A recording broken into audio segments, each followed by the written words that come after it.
Magandang araw ulit sa inyo. Ang topic natin ngayon ay ang 10 facts about Earth. Sana magustuhan nyo. At sa mga hindi pa nakakapag-subscribe sa channel ko, mag-subscribe na para updated kayo sa i-upload kong mga videos. Kaya mag-umpisa na tayo.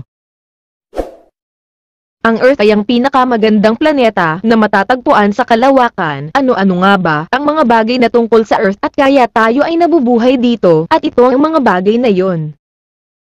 Number 1. Plate tectonics. Panatilihin ang comfortable sa planet. Ang Earth ay ang tanging planeta sa solar system na may plate tectonics. Karaniwan, ang panlabas na crust ng Earth ay nasira sa mga rehiyon na kilala bilang mga plate na tectonic. Ang mga ito ay lumulutang sa tuktok ng magma interior ng Earth at maaaring lumipat laban sa isa't isa. Kapag nagbanggaan ang dalawang plato, ang isang plato ay babagsak pumunta sa ilalim ng isa pa, at kung saan sila ay naghihiwalay, papayagan silang mabuo ang sariwang crust.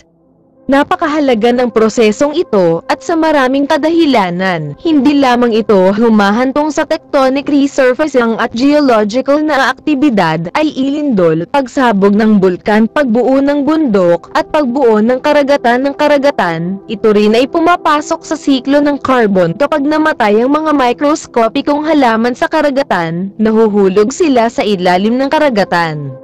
Sa mahabang panahon, ang mga labi ng buhay na ito, na mayaman sa carbon, ay dinadala pabalik sa interior ng daigdig at recycled. Ito ay humihila ng carbon sa labas ng kapaligiran na tinitiyak na hindi tayo magdurusa ng isang lante na epekto sa greenhouse na kung ano ang nangyari sa Venus kung walang aksyon ng plate tectonics. Walang paraan upang may recycle ang carbon na ito, at ang Earth ay magiging isang sobrang init, walang ginagawa na lugar. Number 2, ang Earth ay halos isang lobo. Maraming tao ang may posibilidad na isipin na ang Earth ay isang globo. Sa katunayan, sa pagitan ng ika-6 na century BCE at ng modernong panahon, nanatili itong pinagkasunduang pang-agham. Ngunit salamat sa modernong astronomiya at paglalakbay sa puwang, naintindihan ng mga siyentipiko na ang Earth ay talagang hugis tulad ng isang patag na globo. Ang hugis na ito ay katulad ng isang globo, ngunit kung saan ang mga poste ay pinahiran at ang mga bamilya ng Ecuador. Sa kaso ng Earth, ang umbok na ito ay dahil sa pag-ikot ng ating planeta. Nangangahulugan ito na ang pagsukat mula sa poste hanggang poste ay halos 43 kilometro mas mababa sa diameter ng Earth sa buong Ecuador, kahit na ang pinakamataas na bundok sa Earth ay Mount Everest. Ang tampok na pinakamalayo mula sa gitna ng daigdig ay talagang Mount Chimborazo sa Ecuador. Number 3, Earth is mostly iron, oxygen and silicon. Kapag pinaghiwalay natin ang mga material ng Earth, makukuha mo ang 32.1% ng iron, 30.1% ng oxygen, 15.1% ng silicon, at 13.9% ng magnesium. At syempre, lahat ng iron ay actually nakapwesto sa core ng Earth. Kung gusto mo malaman ang baba at sample ng core, it would be 88% ng iron, at ang sample ng Earth crust ay 47% ng oxygen. Number 4, 70% ng ibabaw ng daigdig ay sakop sa tubig. Nang unang pumasok ang mga astronaut sa espasyo, tumingin sila pabalik sa Earth na may mga mata ng tao sa unang pagkakataon. Batay sa kanilang mga obserbasyon, nakuha ng daigdig ang palayo na blue planet, at hindi sorpresa at nakikita kung paano 70% ng ating planeta ang natatakpan ng mga karagatan. Ang natitirang 30% ay ang solid crust na matatagpuan sa ibabaw ng antas ng dagat, kaya kung bakit ito ay tinatawag na continental crust.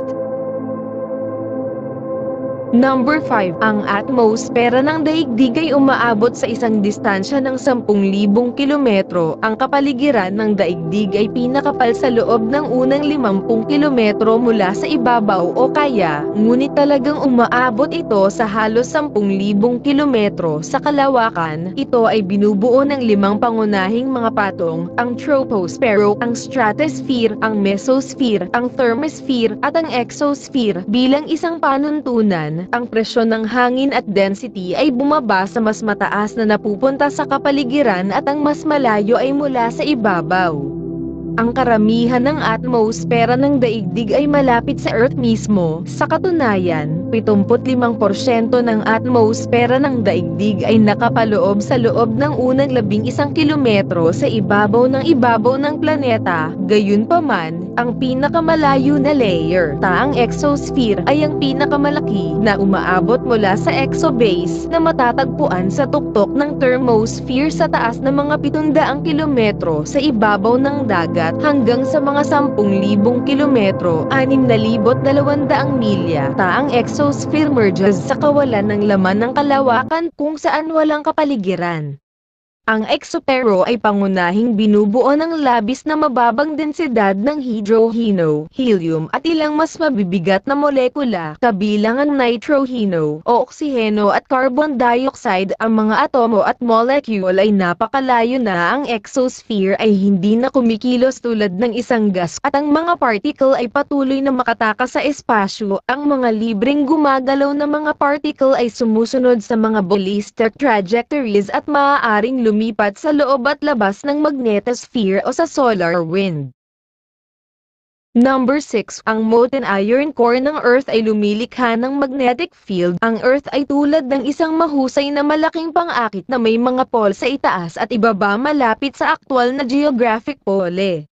Ang magnetikong field na nililikha nito ay umaabot sa libo-libong kilometro palabas mula sa ibabaw ng daigdig na bumubuo ng isang rehiyong tinatawag na magnetosphere. Naniniwala nga ang mga siyentipiko na ang magnetic field na ito ay nabuo sa pamamagitan ng nilusaw na panlabas na core ng Earth kung saan ang init ay lumilikha ng mga galaw ng kumbeksyon ng pagsasagawa ng mga materyales upang makabuo ng mga alon ng kuryente. Maging nagpapasalamat para sa magnetosphere. Kung wala ito, ang mga particle mula sa solar wind ng araw ay direktang tumama sa daigdig na naglalantad sa ibabaw ng planeta sa malaking halaga ng radiation. Sa halip, ang magnetosphere ay nag-channel ng solar wind sa paligid ng Earth na nagpoprotekta sa amin mula sa pinsala. Napagteorya rin ng mga siyentipiko na ang manipis na kapaligiran ni Mars ay dahil sa pagkakaroon nito ng mahinang magnetosphere kumpara sa daigdig na nagpapahintulot sa hangin ng solar na mabagal na hubugin ito. Number 7. Ang Earth ay hindi kumuha ng 24 na oras upang paikutin sa axis nito. Ito ay talagang tumatagal ng 23 oras, 56 na minuto at 4 na segundo para sa Earth upang iikot ng isang beses ganap sa axis nito na tinutukoy ng mga astronomo bilang isang sidereal day. Ngayon maghintay ng isang segundo ay hindi na nangangahulugan na ang isang araw ay 4 na minuto mas maikli kaysa sa tingin namin. Ito ay gusto mong isipin na oras na ito ay magdagdag ng araw-araw, at sa loob ng ilang buwan, araw ay magiging gabi, at gabi ay magiging araw. Ngunit tandaan na ang Earth orbit sa paligid ng araw, araw-araw, ang araw ay gumagalaw kumpara sa mga bituin sa background sa pamamagitan ng tungkol sa mga ito, tungkol sa laki ng buwan sa kalangitan, at kaya, kung idagdag mo ang maliit na paggalaw mula sa araw na nakikita namin dahil ang Earth ay nag-orbit sa paligid nito pati na rin ang pag-ikot sa axis nito, makakakuha ka ng isang kabuuang 24 na oras. Ito ang kilala bilang araw ng solar na salungat sa isang araw ng sidereal ay ang dami ng oras na kinakailangan ng araw upang bumalik sa parehong lugar sa kalangitan. Ang pag-alam sa pagkakaiba sa pagitan ng dalawa ay upang malaman ang pagkakaiba sa pagitan ng kung gaano katagal kinakailangan ng mga bituin upang ipakita sa parehong lugar sa kalangitan at ang kinakailangan para sa araw na tumaas at itakda ng isang beses. Number 8. Ang isang taon sa Earth ay hindi 365 araw. Ito ay talagang 365.2564 araw. Ito ang dagdag na 0.2564 days na lumilikha ng pangangailangan para sa isang leap year. Minsan kailanman 4 na taon. Iyon ang dahilan kung bakit namin sa isang dagdag na araw sa Pebrero tuwing 4 na taon, 2004, 2008, 2012, at iba pa ang mga pagbubukod sa patak nakarang ito ay kung ang taon na pinag-uusapan ay mahahati ng 100, 1900, 2100 at iba pa, maliban kung ito ay mahahati sa pamamagitan ng 400, 1600, 2000 at iba pa. Number 9, ang Earth ay may first buwan at dalawang co-orbital satellites. Tulad ng marahil alam mo, Earth ay may first buwan, aka ang buwan. Marami ang nalalaman tungkol sa katawan na ito at isinulat namin ng maraming mga artikulo tungkol dito kaya hindi kami magkakaroon ng maraming detalye doon. Ngunit alam mo ba na mayroong dalawang karagdagang asteroids na nakalock sa isang co-orbital orbit sa Earth? Ang mga ito ay tinatawag na 3,753 Cruithne at 2002 AA29 na bahagi ng isang mas malaking populasyon ng mga asteroids na kilala bilang Near-Earth Objects (SPEEDO). Ang asteroid na kilala bilang 3,753 Cruithne ay may sukat na 5 kilometro sa kabuuan at kung minsan ay tinatawag na ikalawang buwan ng daigdig. Ito ay hindi aktwal na orbit ang Earth, ngunit may isang nakasynchronize na orbit sa ating tahanan planeta. Ito rin ay may isang orbit na ginagawang hitsura. Ito ay sumusunod sa Earth sa orbit, ngunit ito ay aktwal na sumusunod sa sarili nitong natatanging landas sa paligid ng araw. Samantala, ang 2002 AA29 ay 60 metro lamang sa kabuuan at gumagawa ng orbit ng horseshoe sa paligid ng daigdig na nagdadala nito na malapit sa planeta tuwing 75 taon. Sa mga 600 taon, ito ay lilito upang bilugan ng Earth sa isang quasi-satellite orbit. Iminungkahi ng mga siyentipiko na maaaring gumawa ito ng isang mahusay na target para sa isang misyon ng paggalugad ng espasyo.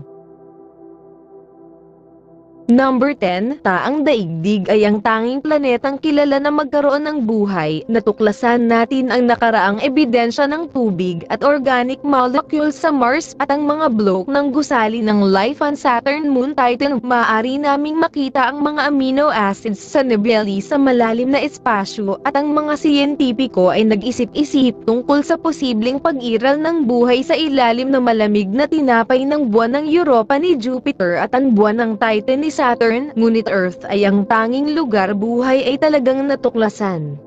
Ngunit kung may buhay sa iba pang mga planeta, itinatayo ng mga siyentipiko ang mga eksperimento na makakatulong sa paghahanap nito. Halimbawa, inihayag lamang ng NASA ang paglikha ng Nexus for Exoplanet System Science. Next na gagastusin sa mga darating na taon na dumadaan sa datos na ipinadala pabalik ng Kepler Space Telescope at iba pang misyon na hindi pa ilulunsad para sa mga palatandaan ng buhay sa mga extrasolar planet. Hanggang dito na lang guys, sana may natutunan kayo sa topic natin ngayon. Huwag kalimutang mag-subscribe. Salamat!